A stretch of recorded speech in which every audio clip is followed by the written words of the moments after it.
அன்பார்ந்தவர்களே, இதோ நம் அருகே உயிரோடு வீற்றிருக்கும் நற்கருணைநாதரை நாம் துதிக்கும் போதும் அவருடைய அன்பை ருசிக்கும் போதும் இவ்வுலக இன்ப துன்பங்களிலெல்லாம் மறக்கச் செய்து நம் உணர்வுகளெல்லாம் மகிழ்கின்றது.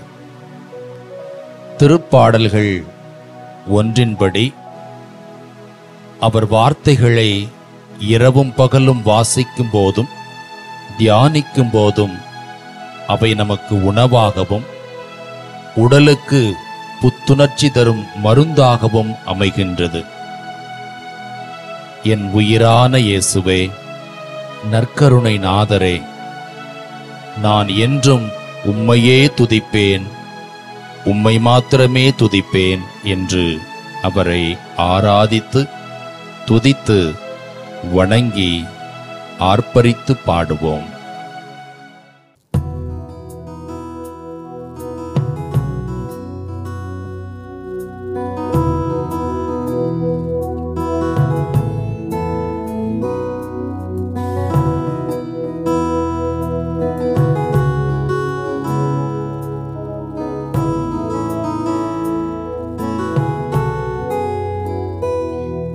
என் உயிரான உயிரான உயிரான இயேசு, என் உயிரான உயிரான உயிரான இயேசு, என் உயிரான இயேசு, என் உயிரோடு கலந்தி என் உயிரே நான் உம்மை துதிப்பேன், என் உயிரே நான் உம்மை துதிப்பேன்.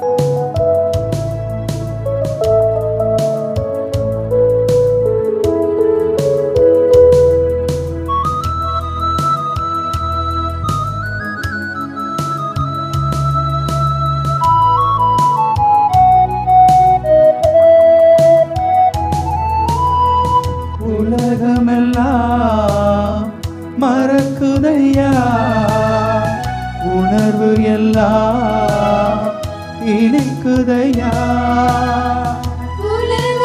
உலகமெல்லாம் மறக்குதையா, உணர்வு எல்லாம் இனிக்குதையா, உம் நாமம் துதிக்கையிலே இயேசையா, உம் அன்பை ருசிக்கையிலே, உம் நாமம் துதிக்கையிலே இயேசையா, உம் அன்பை ருசிக்கையிலே, என் உயிரான உயிரான உயிரான இயேசு, என் உயிரான உயிரான உயிரான இயேசு, என் உயிரான இயேசு, என் உயிரோடு கலந்தி என் உயிரே நான் உம்மை துதிப்பேன், என் உயிரே நான் உம்மை துதிப்பேன்.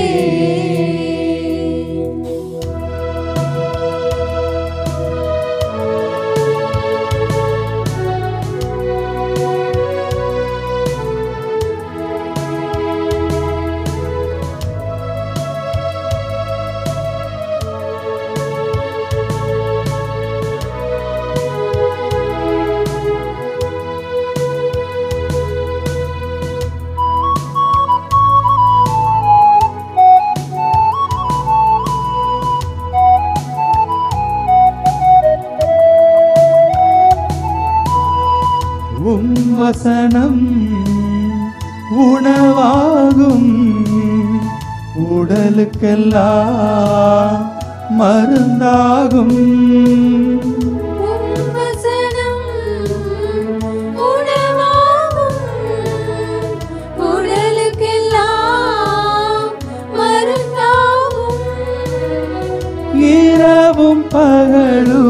ஐயா உந்தன் வசனம் வாசிக்கிறோ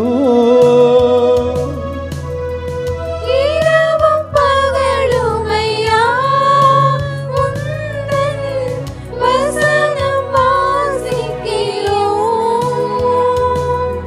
என் உயிரான உயிரான உயிரான இயேசு என் உயிரான உயிரான உயிரான இயேசு என் உயிரான இயேசு என் உயிரோடு கலந்தி என் உயிரே நான் உம்மை துதிப்பேன் என் உயிரே நான் உம்மை துதிப்பேன்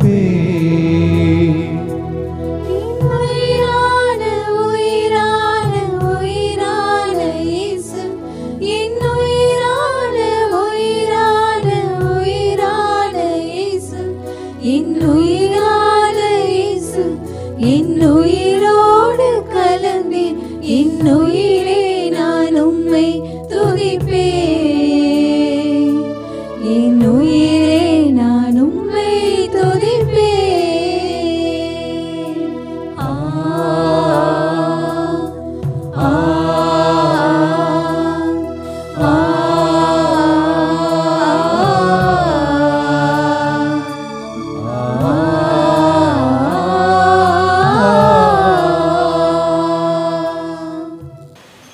அன்பார்ந்த இறை மக்களே,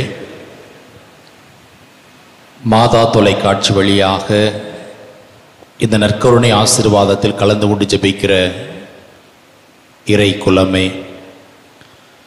ஆண்டவர் இயேசுவினுடைய இந்த தெய்வீக பிரசன்னம் நம் ஒவ்வொருவருக்கும் ஆற்றலாக, சக்தியாக, அருமருந்தாக அமைவதை நாம் பார்க்கிறோம்.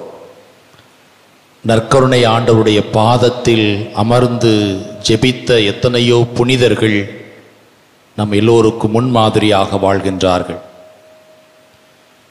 நற்கருணையிலே நற்கருணை நம்முடைய ஆன்ம உணவாக, நற்கருணை ஆராதிக்கப்பட வேண்டிய ஒன்றாக, நற்கருணை வாழ்வாக்கப்பட வேண்டிய ஒன்றாக அமைகிறது. இவ்வாறு நற்கருணையினுடைய 3 முக்கிய பரிணாமங்கள் உண்டு. நற்கருணை நம்முடைய ஆன்ம உணவு, நற்கருணை ஆராதிக்கப்பட வேண்டியது, நற்கருணை வாழ்வாக்கப்பட வேண்டியது. இதோ இந்த நேரத்தில் நற்கருணை ஆராதனைக்காக மதுரை உயர்மறை மாவட்டம் சிவகாசியில் இருக்கிற திருத்தங்கள் என்கிற இந்த பங்கிலிருந்து, கோடி அற்புதர் அந்தோனியார் ஆலயத்திலிருந்து இந்த நற்கருணை ஆசீர்வாதத்திலே கலந்து கொண்டு ஜெபிக்க உங்களை அன்போடு அழைக்கிறேன். இந்த நற்கருணை ஆராதனையானது இயேசுவின் வழி, இடுக்கமான வழி, இறை ஆட்சிக்கான வழி, நிலை வாழ்வுக்கான வழி என்ற தலைப்பிலே நாம் செலவிட இருக்கிறோம். இந்த 1 மணி நேரமும் நீங்கள் பக்தியோடு இந்த நற்கருணை ஆராதனையில் கலந்து கொண்டு நற்கருணை ஆண்டவருடைய ஆசீரை பெற உங்களை அன்போடு அழைக்கின்றேன். நற்கருணை நாதரே, எனக்கு உம்மையல்லாமல் யார் உண்டு? நீர் எங்கள் சிநேகமாக, பிரியமாக, எங்கள் இன்ப துன்ப நேரங்களிலும் இம்மையிலும் அருமையிலும் எல்லா வேளையிலும் என் நாளிலும் எங்களுக்கு எல்லாமாக இருப்பவர் நீர்தானே என்று நம் முன்னால் வீற்றிருக்கும் நற்கருணை நாதரை வாழ்த்தி வணங்கி ஆராதித்து பாடுவோம்.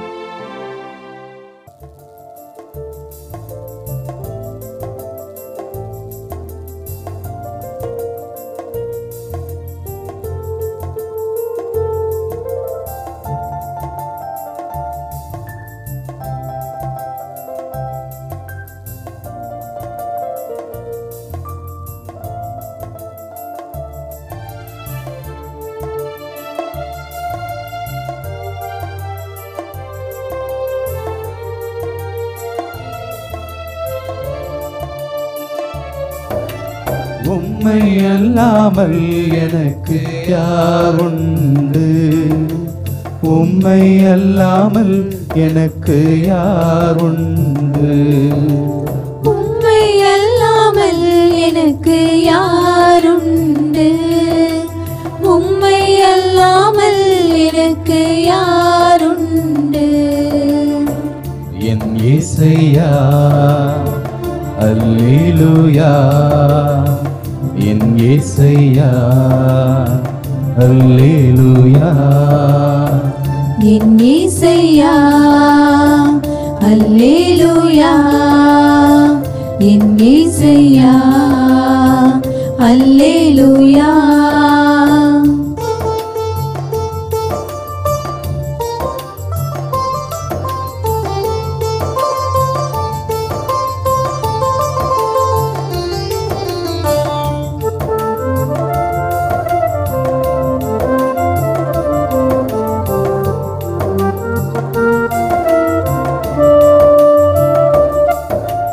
இன்பத்திலும் நீரே, துன்பத்திலும் நீரே, இன்பத்திலும் நீரே, துன்பத்திலும் நீரே, எவ்வேளையும் ஐயா நீதானே, எவ்வேளையும் ஐயா நீதானே. உம்மை அல்லாமல் எனக்கு யாருண்டு? உம்மை அல்லாமல் எனக்கு யாருண்டு?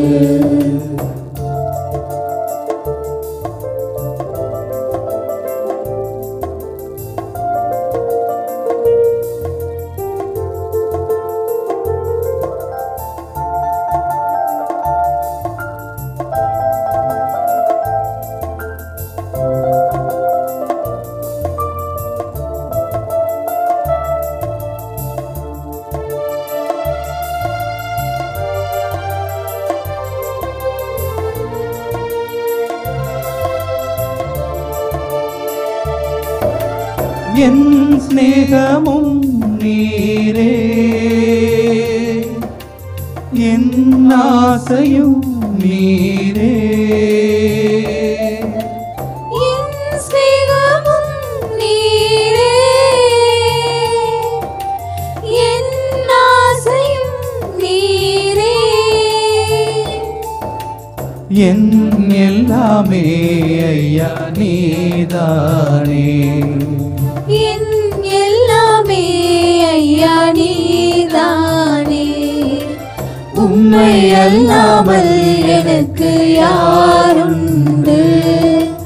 உம்மை அல்லாமல் எனக்கு யாருண்டு?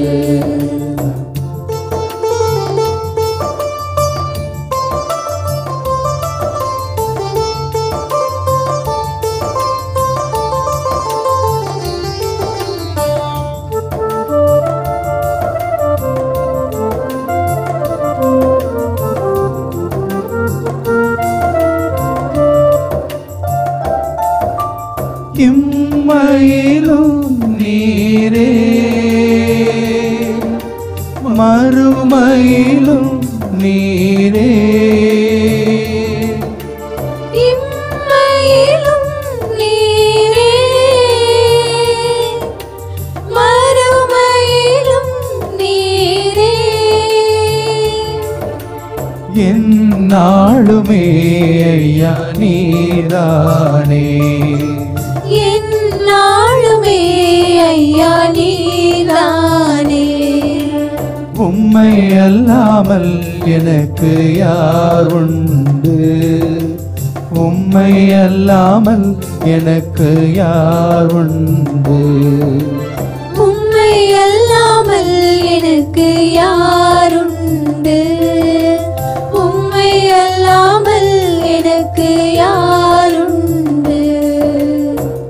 என் இயேசையா அல்லேலூயா, என் இயேசையா அல்லேலூயா, என் இயேசையா அல்லேலூயா என் இயேசையா அல்லேலூயா.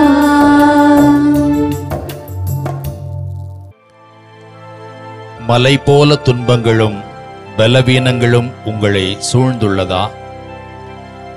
நீங்கள் சோர்ந்து போகும் நேரங்களில் உங்களை ஆற்றிட தேற்றிட யாருமில்லையே என்ற கலக்கமா? உங்களை புரிந்து கொள்ள யாருமில்லையே என்று ஏங்கி தவிக்கிறீர்களா? உங்கள் எல்லா துன்ப நேரங்களிலும் உங்களோடு இணைந்து நிற்க யாரும் இல்லையே என்று ஏங்கி தவிக்கிறீர்களா? எசாயா 66:13 இறைவாக்கினர் கூறியது போல, நம் நற்கருணைநாதர் நம் அருகே தாயைப் போல தேற்ற, தந்தையைப் போல ஆற்ற, தம் தோள் மீது நம்மை சுமத்தி நம்மை புரிந்து கொண்டு கண்மணி போல நம்மை காக்க, அவர் உள்ளங்கையில் நம்மை வரைந்து உற்ற நண்பரைப் போல இறுதி வரையும் நம்முடன் துணை நிற்க அரவணைத்து காக்கும் நம் நற்கருணை நாதரை, நீர் போதும் என் வாழ்விலே, நீர் போதும் என் வாழ்விலே என்று நம் முன் வீற்றிருக்கும் ஆண்டவரை நோக்கி ஜெப உணர்வோடு பாடுவோம்.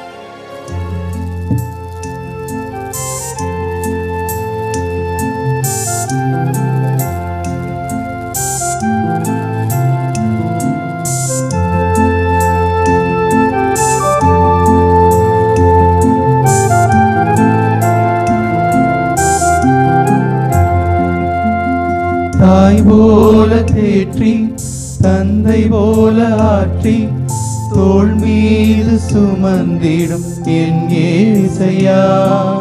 தாய் போல தேற்றி தந்தை போல ஆற்றி தோள் மீது சுமந்திடும் என் இயேசையா. உம்மை போல புரிந்து கொள்ள யாரும் இல்லையே, உம்மை போல அரவணைக்க யாரும் இல்லையே, உம்மை போல புரிந்து கொள்ள யாரும் இல்லையே, உம்மை போல அரவணைக்க யாரும் இல்லையே. நீர் போதும் என் வாழ்விலே இயேசையா, நீர் போதும் என் வாழ்விலே, நீர் போதும் என் வாழ்விலே இயேசையா, நீர் போதும் என் வாழ்விலே. தாய் போல தேற்றி தந்தை போல ஆற்றி தோள் மீது சுமந்திடும் என் இயேசையா.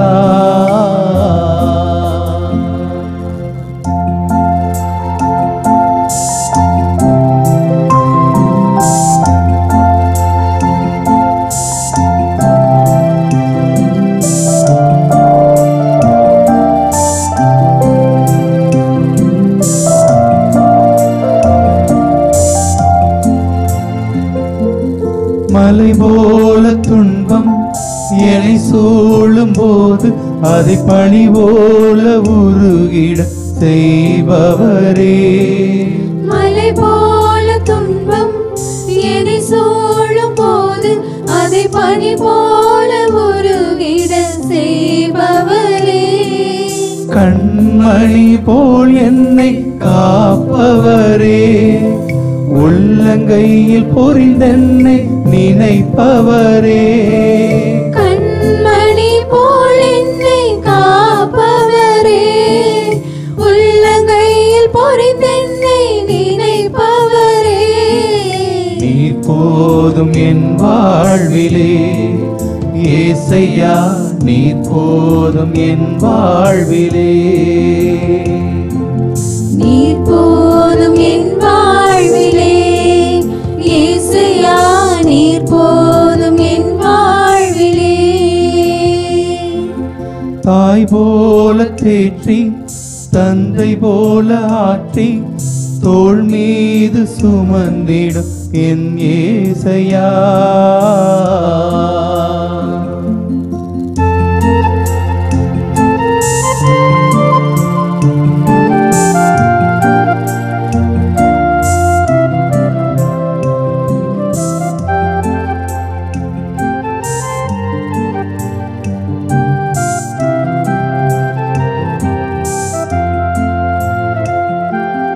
பலவீன நேரம் என் கிருபை உனக்கு போதும், உன் பலவீனத்தில் என் பலம் தருவேன் என்றே.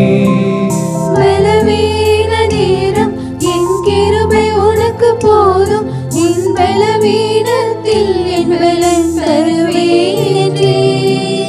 நிழல் போல என் வாழ்வில் வருபவரே, விலகாமல் துணை நின்று காப்பவரே. நிழல் போல என் வாழ்வில் வருபவரே, விலகாமல் துணை நின்று காப்பவரே. நீர் போதும் என் வாழ்விலே ஏசையா, நீர் போதும் என் வாழ்விலே. நீர் போதும் என் வாழ்விலே ஏசையா, நீர் போதும் என் வாழ்விலே. தாய் போல தேற்றி தந்தை போல ஆற்றி தோள் மீது சுமந்திடும் என் ஏசையா. ஒரு தாய் போல பாசம், தந்தை போல நேசம், ஒரு தோழன் போல புரிந்து கொண்ட என் ஏசையா. உம்மை போல புரிந்து கொண்டது யாரும் இல்லையே, உம்மை போல அரவணைப்பதும் யாரும் இல்லையே. உம்மை போல புரிந்து கொண்டது யாரும் இல்லையே, உம்மை போல அரவணைப்பதும் யாரும் இல்லையே. நீர் போதும் என் வாழ்விலே ஏசையா, நீர் போதும் என் வாழ்விலே. நீர் போதும் என் வாழ்விலே ஏசையா, நீர் போதும் என் வாழ்விலே.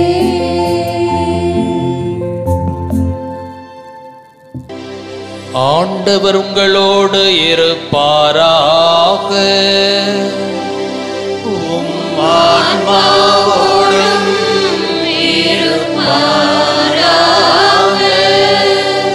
மத்தேயு எழுதிய தூய நற்செய்தியிலிருந்து வாசகம். ஆண்டவரே, ஆட்சி உமக்கே. மத்தேயு நற்செய்தி அதிகாரம் 7, இறை வார்த்தைகள் 13 மற்றும் 14.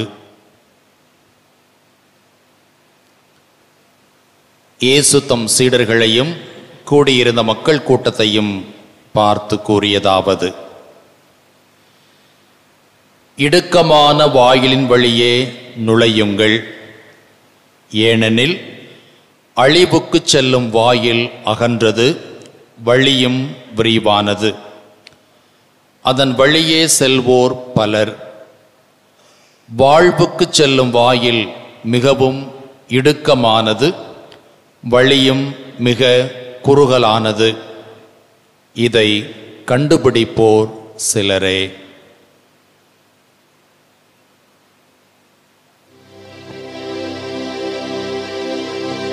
ஆண்டவரின் அருள்வாக்கு. கிறிஸ்துவே உமக்கு புகழ். நற்கருணை ஆண்டவரில் பிரியமான இறை மக்களே, மாதா தொலைக்காட்சி வழியாக இந்த அற்புதமான புனிதமான நற்கருணை ஆசீர்வாதத்தில் கலந்து கொண்டு ஜெபிக்கிற இறை மக்களே, ஆண்டவர் இயேசுவின் வழி இடுக்கமான வழி, இறை ஆட்சிக்கான வழி, நிலை வாழ்வுக்கு நம்மை அழைத்துச் செல்கின்ற வழி. யோவான் 14ஆம் அதிகாரத்தில் 6வது வசனத்திலே, நானே வழியும் உண்மையும் வாழ்வும், என் வழியாய் அன்றி எவரும் தந்தையிடம் வருவதில்லை என்று ஆண்டவர் இயேசு சொல்லுகிறார். நானே வழி, ஐ ஆம் த வே.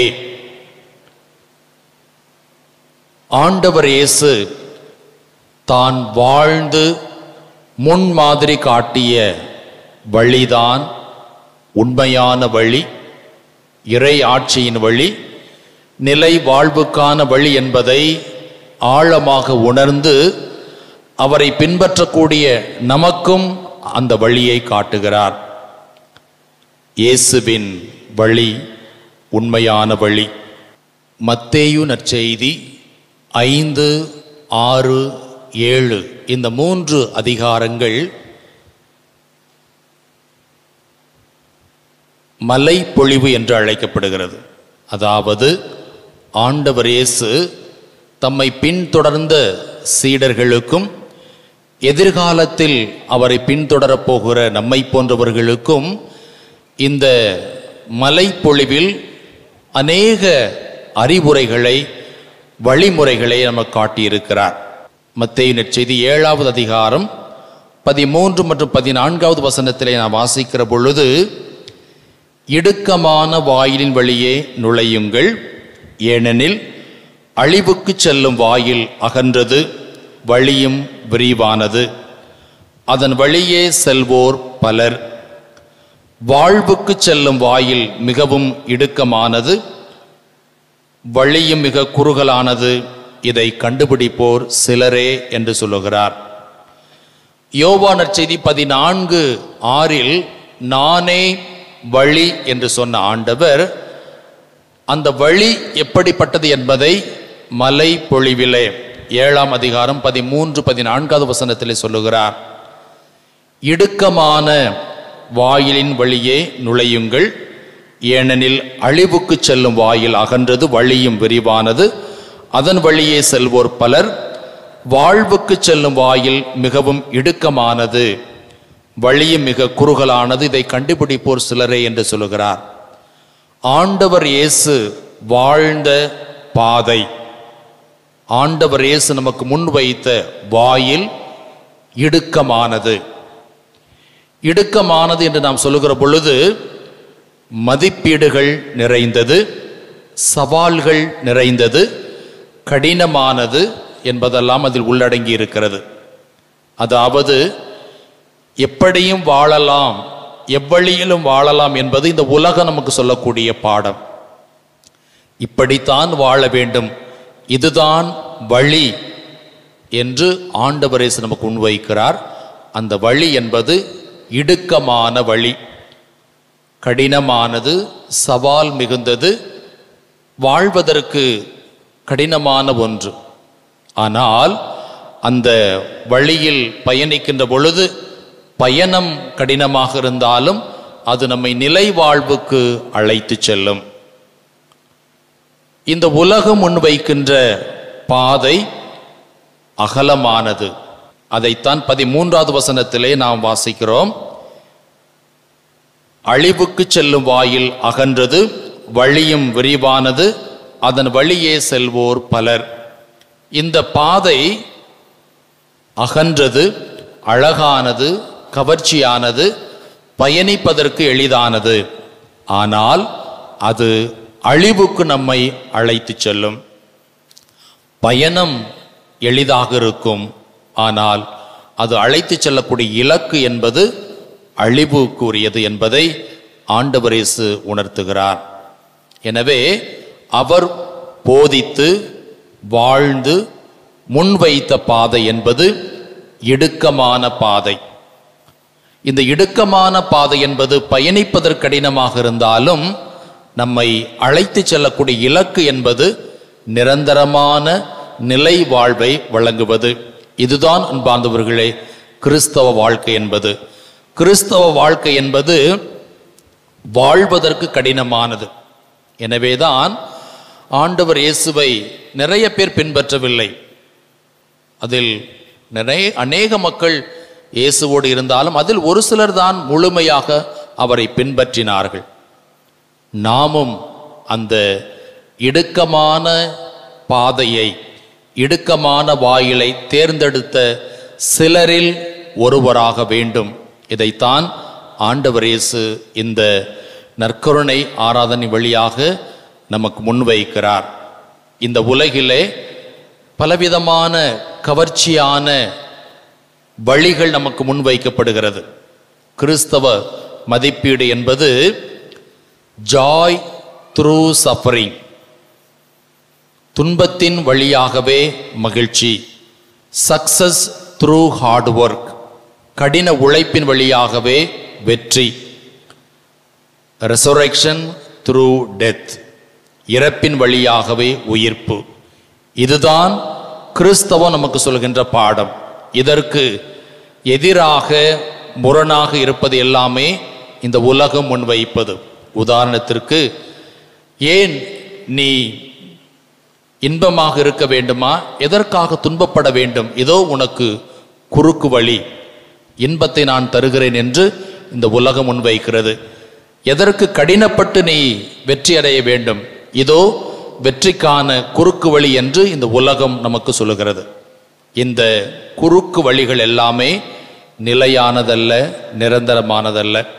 இன்றைக்கு யதார்த்தமாக நாம் பார்க்கிறோம், இன்றைய உலகில் எத்தனை மக்கள் தம்மிடம் இருந்த அந்த சேமிப்பு பணத்தை அதிகமாக நாங்கள் தருகிறோம் என்று சொன்ன எத்தனையோ தனியார் நிறுவனங்களிலே முதலீடு செய்து அவற்றை இழந்து நிற்கக்கூடிய எத்தனை குடும்பங்களை நாம் பார்க்கிறோம். குறுக்கு வழியிலே எளிதாக உயர வேண்டும் என்கிற இந்த உலகம் சொல்லக்கூடிய மதிப்பீடு. எத்தனை மனிதர்கள் லஞ்சம் கொடுத்து பதவி உயர்வு பெறுகிறார்கள். இதுவெல்லாம் கிறிஸ்தவ மதிப்பீடு அல்ல. உண்மைக்கு சான்று பகர்ந்து நேர்மையோடு வாழ்வதுதான் ஆண்டவர் இயேசு நமக்கு சொல்லிக் கொடுத்த பாதை. அதுதான் உண்மையான வழி. அதைத்தான் ஆண்டவர் இயேசு இடுக்கமான வாயில் வழியே நுழைய முற்படுங்கள், அழிவுக்கு செல்லும் வாயில் அகன்றது. இன்னுமாக நாம் சொல்ல போனால் அன்பார்ந்தவர்களே, இந்த நிகழ்கால கஷ்டத்தை, சவாலை, பிரச்சனைகளை நாம் மகிழ்வோடு எதிர்கொள்ள வேண்டும். அது எதிர்கொள்கிற பொழுது நம்மை நிலையான மகிழ்ச்சியான வாழ்வுக்கு அது அழைத்து செல்லும். பல நேரங்களிலே இந்த நிகழ்கால கொடுக்கக்கூடிய சிலுவைகள், துன்பங்கள், இதை நாம் உதறி தள்ளிவிட்டு இந்த நிகழ்காலத்திலேயே நாம் குறுக்கு வழியிலே இன்பமாக இருக்க முயற்சி எடுக்கிற பொழுது எதிர்காலம் நமக்கு நிலையான கடினமான அழிவுக்கான காலமாக மாறிவிடுகிறது என்பதையும் ஆண்டவரே சொல்லுகிறார். எனவே அன்பார்ந்தவர்களே, நானே வழி என்று சொன்ன நம் ஆண்டவர் இயேசு நற்கருணை நாதர் இதோ நமக்கு வழியாக இருக்கிறார். நமக்காக வாழ்ந்து காண்பித்திருக்கிறார். அவர் வாழ்ந்த பாதை கடினமாக இருந்தாலும் அந்த பாதை அழைத்து செல்லக்கூடிய இலக்கு என்பது நிலையான நிரந்தரமான மகிழ்ச்சி தரக்கூடிய பாதை. அந்த பாதையில் பயணிக்க நாம் அருள் வேண்டுவோம். ஏசப்பா, உங்களைப் போல நானும் அந்த இடுக்கமான பாதையின் வழியாக பயணிக்க வேண்டும், அந்த கல்வாரி பாதையில் பயணிக்க வேண்டும். உம்மை பின்தொடர்ந்த எத்தனையோ புனிதர்கள் மதிப்பீடுகளோடு வாழ்கின்ற பொழுது பல சவால்களை சந்தித்தார்கள். அவர்களைப் போல நானும் அந்த இடுக்கமான பாதையிலே, இடுக்கமான வாயிலே நான் வருந்தி முயல முற்பட வேண்டும் என்று நாம் ஜெபிப்போம்.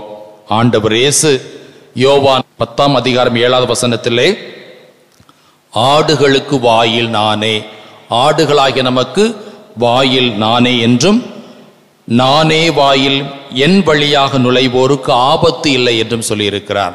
எனவே அத்தகைய பாதையை நமக்கு காட்ட நாம் ஜெபிப்போம். தூய பவுலடியார் எபிரேயர் 10:19 இயேசு இரத்தம் சிந்தி நமக்கென புதியதொரு வழியை திறந்து வைத்துள்ளார், இதுவே வாழ்விற்கு அழைத்து செல்லும் வழி என்று அவர் சொல்லுகிறார். இயேசு காட்டிய புதிய வழி, இயேசு காட்டிய நல் வழி என்பது இடுக்கமான வழி, இடுக்கமான பாதை. அந்த பாதையில் நாம் வாழ அருள் வேண்டி தொடர்ந்து இந்த நற்கருணை ஆசிரியிலே கலந்து கொள்வோம். ஆமீன். அன்பார்ந்தவர்களே, நற்கருணை ஆண்டவரை உற்று நோக்குவோம். சுமை சுமர்ந்து சோர்ந்திருப்போரே, எல்லோரும் என்னிடம் வாருங்கள், நான் உங்களுக்கு இளைப்பாறுதல் தருவேன் என்று சொன்னவர்.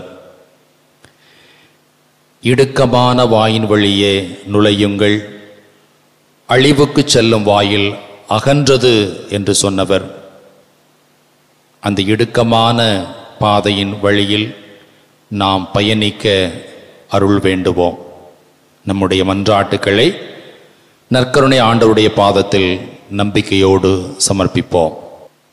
நல்லாயனே எம் இறைவா, எம் தாய் திரு அவையை வழிநடத்தும் திருத்தந்தை, ஆயர்கள், குருக்கள், இருபால் துறவியர்கள் மற்றும் பொது நிலையினர் என அனைவரும் உம் வழியில் நடந்து இறையருளை நிறைவாக பெற்று மக்களை இறையரசை நோக்கி வழிநடத்த தேவையான ஞானத்தை தந்துருள வேண்டும் என்று இறைவா உம்மை மன்றாடுகின்றோம். அன்பின் இறைவா, எம் நாட்டை ஆளும் தலைவர்கள் நீர் விடுத்த அழைப்பினை ஏற்று தங்களின் சுயநலத்தை விடுத்து மக்கள் நலனில் அக்கறை கொண்டு திட்டங்களை வகுத்து நாட்டினை முன்னேற்ற பாதையில் வழிநடத்த தேவையான ஞானத்தை தந்துருள வேண்டும் என்று இறைவா உம்மை மன்றாடுகின்றோம்.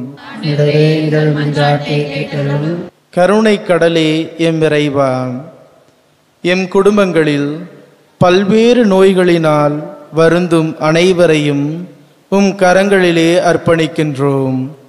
தங்களின் வேதனைகளுக்கு நடுவிலும் அவர்கள் உம்மை இறுக பற்றி கொள்ளவும் இறை நம்பிக்கையில் தேர்ந்து தெளியவும் உமது அருளால் விரைவில் குணம் பெற்று தங்களின் இயல்பு வாழ்க்கைக்கு திரும்ப அருள் தர வேண்டும் என்று இறைவா உம்மை மன்றாடுகின்றோம். வழியும் உண்மையும் வாழ்வும் நானே, என் வழியாய் அன்றி எவரும் தந்தையிடம் வருவதில்லை என்று மொழிந்த அன்பு இறைவா, உம் வழியாக நாங்கள் நிறைவாழ்வை பெற்றுக்கொள்ளவும் வாழ்விற்கு செல்லும் வாயில் இடுக்கமானது எனினும் அதையே விரும்பி தேர்ந்தெடுக்கவும் இறையருளை பொழிந்தருள வேண்டும் என்று இறைவா உம்மை மன்றாடுகின்றோம். குயவன் கையில் இருக்கின்ற களிமண்ணை போல நற்கருணைநாதரின் கரங்களில் நம்மை ஒப்படைக்கும் போது திருப்பாடல்கள் 119, 105 வாசிப்பது போல காரிருளில் நாம் நடந்து செல்லும் போது விளக்காகவும், ஆழ்கடலில் புயலினால் அசையும் படகு போல நம் வாழ்க்கையில் துன்பங்கள் வரும்போது உற்ற நண்பனைப் போல நம் நற்கருணைநாதர் நம்மோடு உடன் பயணித்து நம்மை வழி நடத்துபவர் என்ற நம்பிக்கையோடு இந்த பாடலை பாடுவோம்.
வசனம்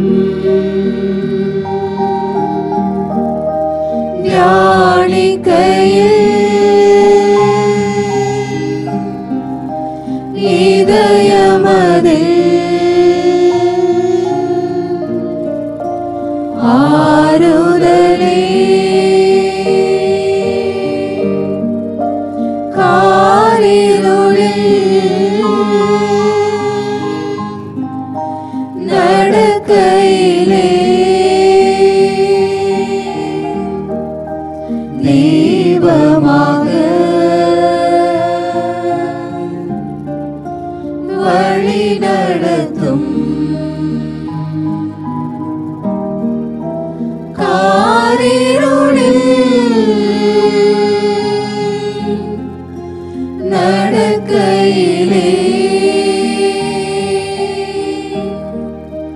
தீபமாக வழி நடத்தும்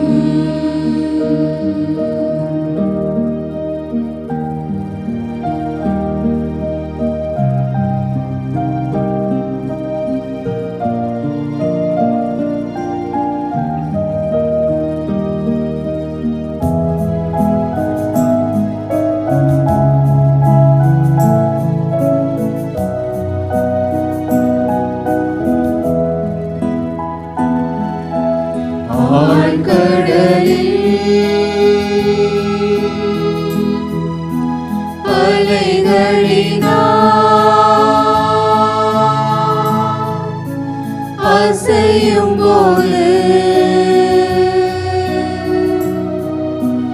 என் படகில் ஆத்ம நண்பர் இயேசு உண்டே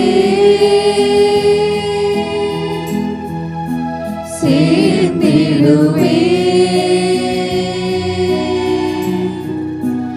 அவர் சமூகம் ஆத்ம நண்பர் இயேசு உண்டே சேர்ந்திடுவே அவர் சமூகம்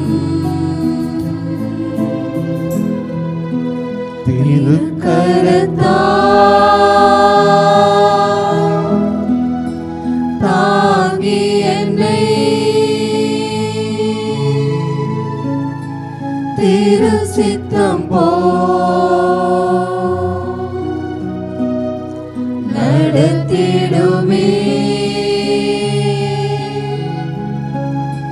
குயவன் கையில் களிமண்ணா அனுதினம் நீ வனைந்திடுவே குயவன் கையில் களிமண்ணா அனுதினம் நீ வனைந்திடுவே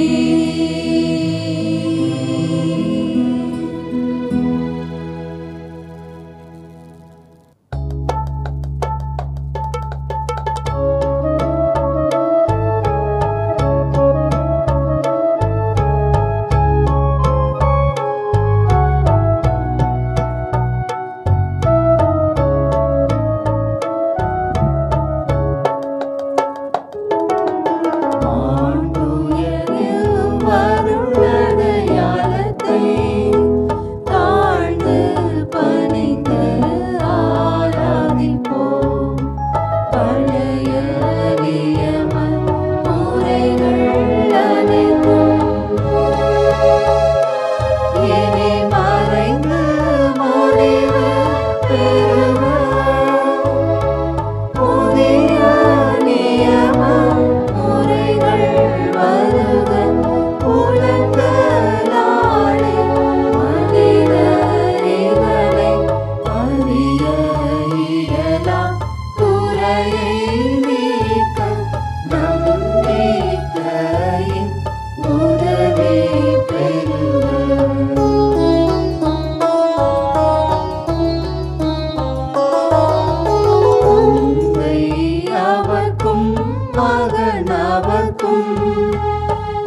மன்றாடுவோமாக.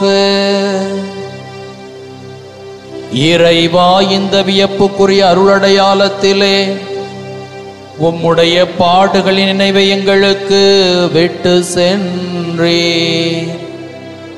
உம் திருவுடல் திருரத்தம் ஆகியவற்றின் தூய மறைப்பொருளை வணங்கும் நாங்கள் உமது மீட்பின் பயனை இடைவிடாமல் துய்த்து உணர்ந்து மகிழ அருள்வீராக. தந்தையாக இறைவனோடு தூயாவியாரின் ஒன்றிப்பில் இறைவனாய் என்றென்றும் வாழ்ந்து ஆட்சி செய்கின்ற உம்மை மன்றாடுகிறோம்.